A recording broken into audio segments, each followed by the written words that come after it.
हम जो आज चैप्टर करने जा रहे हैं वो है हार की जीत। इसे लिखा है सुदर्शन ने, और ये एक ऐसी कहानी है जिसमें हमें बहुत ही अच्छी शिक्षा मिलती है। क्या शिक्षा मिलती है? कि अगर हम अच्छे हैं, अगर हम लोगों का भला करते हैं तो हमारे साथ भी कभी बुरा नहीं हो सकता है। और इसमें ये बताया गया है कि हमें कभी भी किसी भी स्थिति में अपना धैर्य नहीं खोना चाहिए। हमें हमेशा अपने कर्म करते जाना चाहिए। अगर हम अच्छे हैं तो हम हमेशा अच्छा ही करें। किसी को देखकर या किसी के बुरा करने से हमारी वो अच्छाई छूटनी नहीं चाहिए। तो चलिए, ये कहानी है घोड़े के बारे में। किस प्रकार से बाबा भारती का घोड़ा जो था एक डाकू लेकर भाग गया था, और किस प्रकार से बाबा ने वो घोड़ा वापस लिया सिर्फ अपनी बातों से। उन्होंने कोई बुरा भला किसी को नहीं किया कहा, ना ही उन्होंने कोई जोर जबरदस्ती की, लेकिन वो डाकू खुद ब खुद मजबूर हो गया वो घोड़ा वापस लौटाने के लिए। कैसे, देखते हैं चलिए। माँ को अपने बेटे और किसान को अपनी लहलहाते खेत देखकर जो आनंद आता है, वही आनंद बाबा भारती को अपना घोड़ा देखकर आता था। भगवत भजन से जो समय बचता वह घोड़े को अर्पण हो जाता। वह घोड़ा बहुत ही सुंदर और बलवान था। इसके जोड़ का घोड़ा सारे इलाके में न था। बाबा भारती उसे सुल्तान कहकर पुकारते थे। अपने हाथ से खरहरा करते, खुद दाना खिलाते और देख देख कर प्रसन्न होते थे। उन्होंने रुपया, माल, असबाब, ज़मीन आदि अपना सब कुछ छोड़ दिया था। यहाँ तक कि उन्हें नगर के जीवन से भी घृणा थी। अब गांव के बाहर एक छोटे से मंदिर में रहते और भगवान का भजन करते थे। मैं सुल्तान के बिना नहीं रह सकूंगा, उन्हें ऐसा लगने लगा था। वे उसकी चाल पर लट्टू थे। कहते, ऐसे चलता है जैसे मोर घटा को देखकर नाच रहा हो। जब तक संध्या के समय सुल्तान ऊपर चढ़कर 8-10 मील का चक्कर ना लगा लेते, उन्हें चैन ना आता।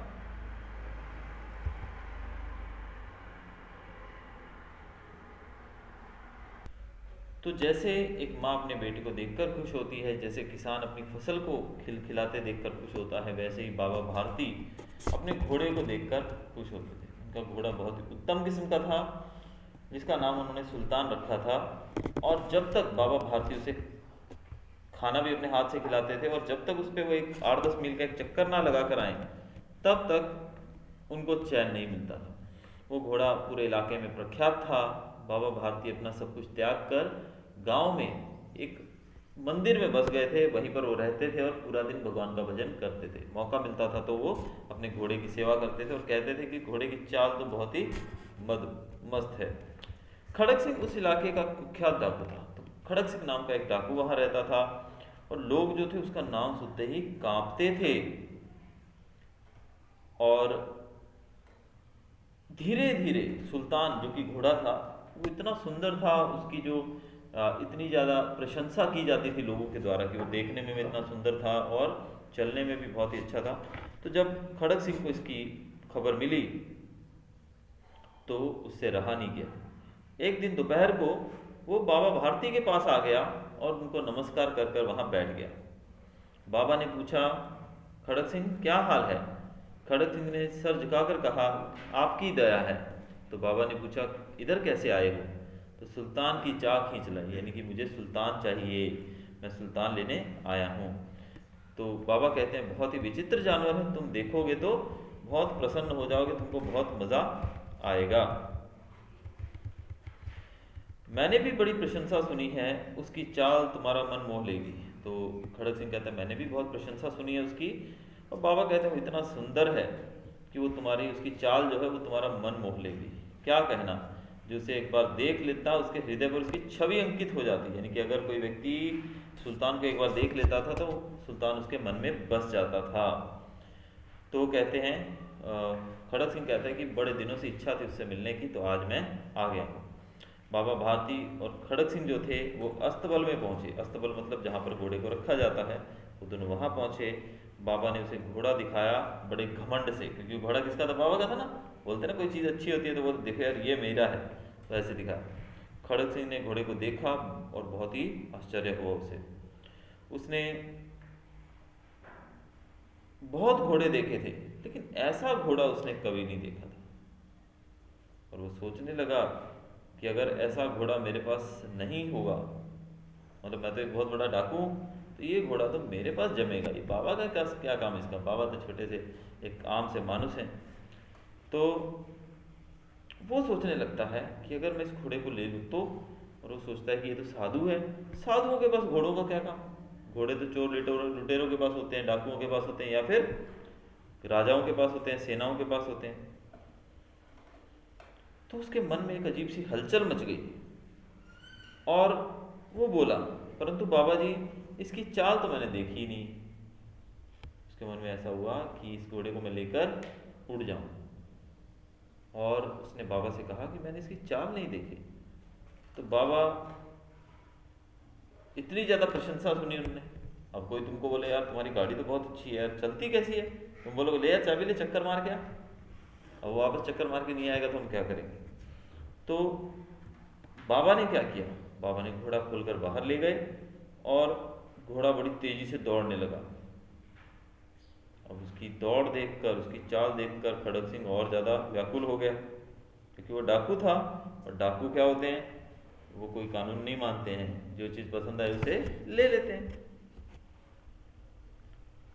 तो वो थोड़ी देर के बाद वहाँ से चला जाता है और जाते जाते बोलता है, बाबा जी ये घोड़ा मैं आपके पास नहीं रहने दूंगा, इसको तो मैं ले जाऊंगा। बाबा भारती जो थे वो भी डर गए, अब पूरी रात उनको नींद नहीं आई। वो बार बार अस्तबल की तरफ जाते रात को उठकर देखने के लिए कि कहीं मेरे घोड़े को चुरा के तो नहीं ले गया कोई। उन्हें डर लगा रहता था कि खड़ग सिंह कहीं आकर मेरे घोड़े को ले ना जाए। कई महीने बीत गए लेकिन वो नहीं आया। कई महीने गुजर गए लेकिन बाबा भारती का घोड़ा चुराने के लिए खड़ग सिंह नहीं आया। अब बाबा भारती जो थे वो भी थोड़े निश्चिंत हो गए। बोलते हैं ना कि अभी जैसे कोई बोले कि आज रात कोई चोरी हुई है तो हम आज रात 2 दिन 10 दिन महीना तो बहुत ध्यान रखेंगे, लेकिन 11वें दिन धीरे धीरे हम भी केयरलेस हो जाएंगे। तो वैसे बाबा भी केयरलेस हो गए। उन्होंने सोचा कि कोई लेने नहीं आएगा। एक दिन शाम की बात है, बाबा जो थे वो अपने घोड़े के ऊपर सवार होकर घूमने जा रहे थे, और तभी उन्होंने क्या देखा, वो बहुत ही ज़्यादा खुश थे। कभी वो घोड़े को देखते तो कभी उसके रंग को देखते और बड़ा उनको मज़ा आता। जब वो जा रहे थे तभी उन्हें एक आवाज़ सुनाई दी, ओ बाबा इस कंगले की सुनते जाना। कंगला मतलब एक ऐसा व्यक्ति जिसका हाथ पैर ना हो, बोल सकते पैर ना हो। तो आवाज़ बहुत ही मधुर थी, करुण भरी यानी कि दर्द भरी आवाज़ थी। बाबा रुके। बाबा ने कहा, अपाहिज, एक अपाहिज यानी कि बिना पैरों का व्यक्ति पेड़ के पास बैठा हुआ था। तो बाबा ने कहा, तुम्हें क्या कष्ट है। अपाहिज ने हाथ जोड़कर कहा, बाबा मैं बहुत दुखियारा हूँ, मैं बहुत दुखी हूँ, मुझ पर दया करो। रामावाला यहाँ से 3 मील दूर है। रामावाला गांव का नाम है, वो था रामावाला गांव, यहाँ से 3 मील दूर है और मुझे वहीं जाना है। घोड़े पर चढ़ा लो, परमात्मा तुम्हारा भला करेगा। तो किसी भी ऐसे, बाबा तो बहुत ही दयालु थे वैसे भी और साधु संत थे, उन्होंने तो सब कुछ त्याग दिया था। तो उन्होंने उसकी बात सुनी। तो बाबा ने पूछा, तुम्हारा वहाँ कौन है। तो वो बोलता है, दुर्गादत्त वैद्य का नाम सुना होगा, उनका सौतेला भाई हूँ मैं। दुर्गादत्त वैद्य का सौतेला भाई हूँ मैं, वो अपाहिज व्यक्ति बोलता है। बाबा घोड़े से उतरते हैं और अपाहिज को घोड़े पर बिठा देते हैं और खुद उसकी लगाम पकड़कर धीरे धीरे साइड में चलने लगते हैं।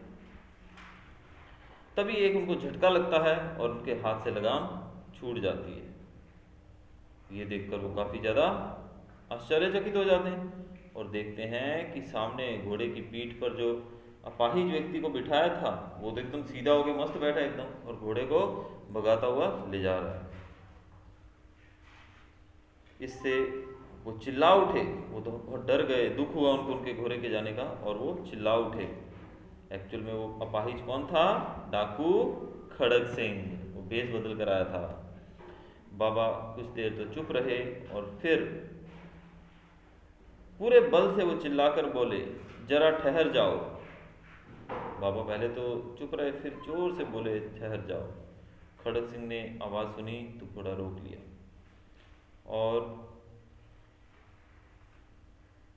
घोड़े की गर्दन पे हाथ फेरते हुए कहा, बाबा ये घोड़ा अब आपको नहीं मिलेगा। बाबा कहते हैं, मगर एक बात सुनते जाओ। खड़ग सिंह रुक गया और बाबा ने उनके पास जाकर खड़ग सिंह की तरह ऐसे देखा जैसे बकरा कसाई को देखता है, क्योंकि उसका घोड़ा तो चुरा के ले गया था बाबा का। फिर वो बोलने लगे, यह घोड़ा अब तुम्हारा हो गया, मैं तुमसे वापस नहीं लूंगा ये घोड़ा, लेकिन खड़ग सिंह एक प्रार्थना करता हूँ, ये घोड़ा भले तुम ले लो, आज के बाद मैं घोड़ा नहीं मांगूंगा तुमसे, लेकिन एक चीज मुझसे वादा करो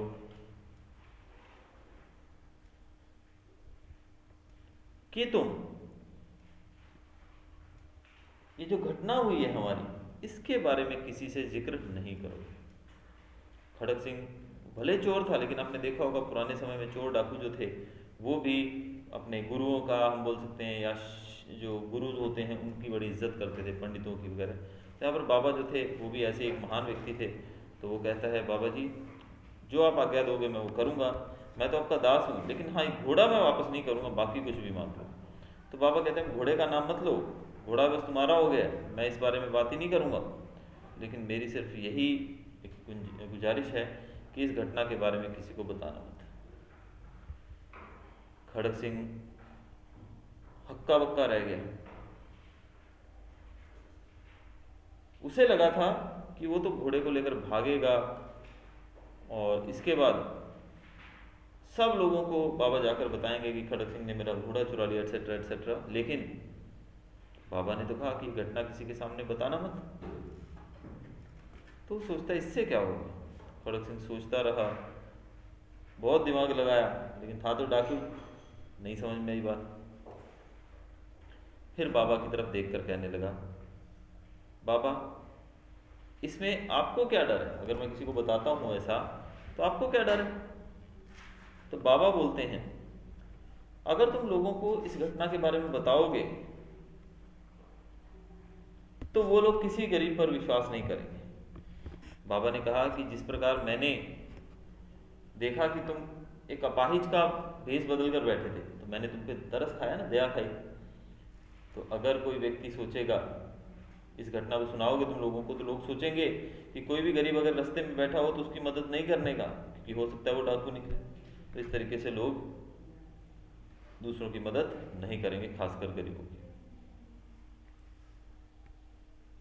ये कहते हुए बाबा ने अपना मुंह दूसरी तरफ मोड़ा और चले गए।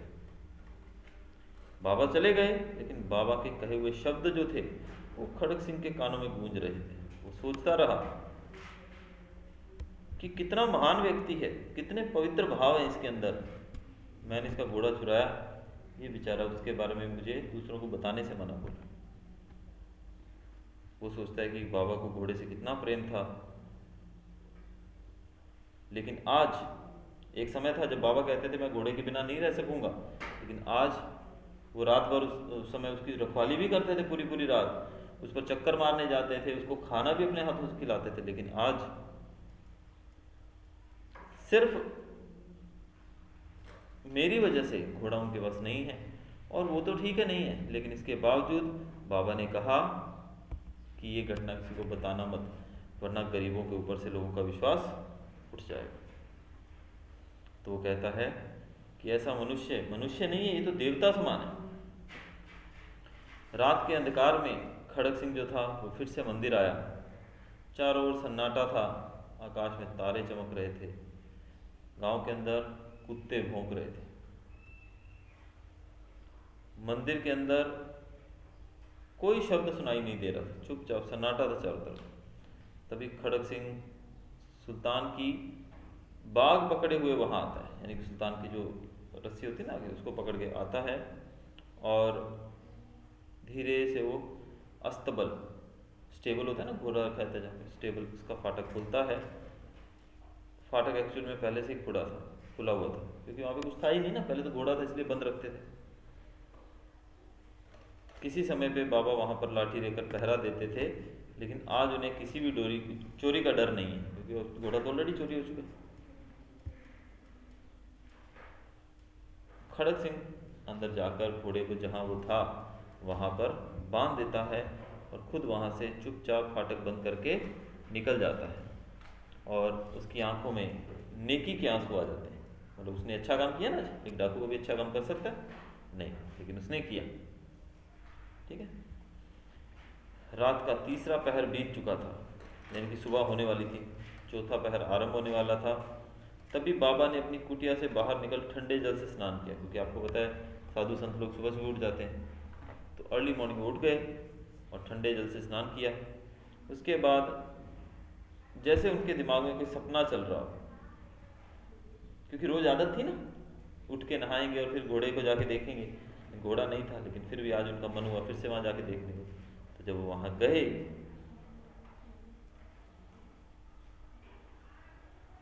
तो उनको याद आया, उस तरफ मुड़ने लगे घोड़े के अस्तबल के, तब उनको ध्यान आया, अरे घोड़ा तो मेरा है ही नहीं मेरे पास। होता है ना कभी कभी, एकदम आदत होती है आदमी को ये काम करने की, और सडनली वो चीज़ नहीं होती है तो हम 2-3 दिन तो वो एक्टिविटी करते रहते हैं। तब फिर वो वहीं रुक गए, क्योंकि वो निराश हो चुके थे कि घोड़ा तो मेरा है ही नहीं। लेकिन तभी जो बाबा के पैरों की आवाज़ थी वो घोड़े ने सुन ली थी, और वो जोर जोर से हिनहिनाने लगा। फिर बाबा भारती आश्चर्य हो गए और बड़ी प्रसन्नता से, बड़ी खुशी से दौड़ते हुए, इनको पता नहीं क्या बीमारी है यार, वो प्रसन्न भी होते हैं और वो अंदर जाते हैं तो अपने घोड़े को पाते हैं और उसको गले लगाकर उससे लिपट कर रोने लगते हैं, ऐसे जैसे बिछड़ा हुआ पुत्र मिलने पर पिता रोता है, ऐसे वो रोने लगते हैं। वो बार बार उसकी पीठ पर हाथ फेरते हैं, उसके मुंह पर थपथपाते हैं और फिर बोले, अब कोई गरीबों की सहायता से मुंह नहीं मोड़ेगा। और फिर वो बड़ी खुशी से बोलते हैं कि अब कोई भी गरीबों की सहायता करने से मुंह नहीं मोड़ेगा, क्योंकि डाकू जो था उसने घोड़ा वापस कर दिया था, और अब इस घटना का कुछ पीछे बचा ही नहीं कुछ भी, तो डाकू क्या बताएगा किसी को। इस कारण से वो बोलते हैं कि अब गरीबों के ऊपर सब लोग दया करेंगे। तो ये थी हमारी कहानी। तो हमने देखा कि किस प्रकार से बाबा भारती जैसे अच्छे इंसान, जिन्होंने अपना घोड़ा भी दान कर दिया, बोले ठीक है तुम लेके जाओ, जब वो अच्छा किया उन्होंने तो उनके साथ अच्छा हुआ। तो इसीलिए कहते हैं कि आप अच्छा करोगे तो आपके साथ बुरा कभी नहीं हो सकता।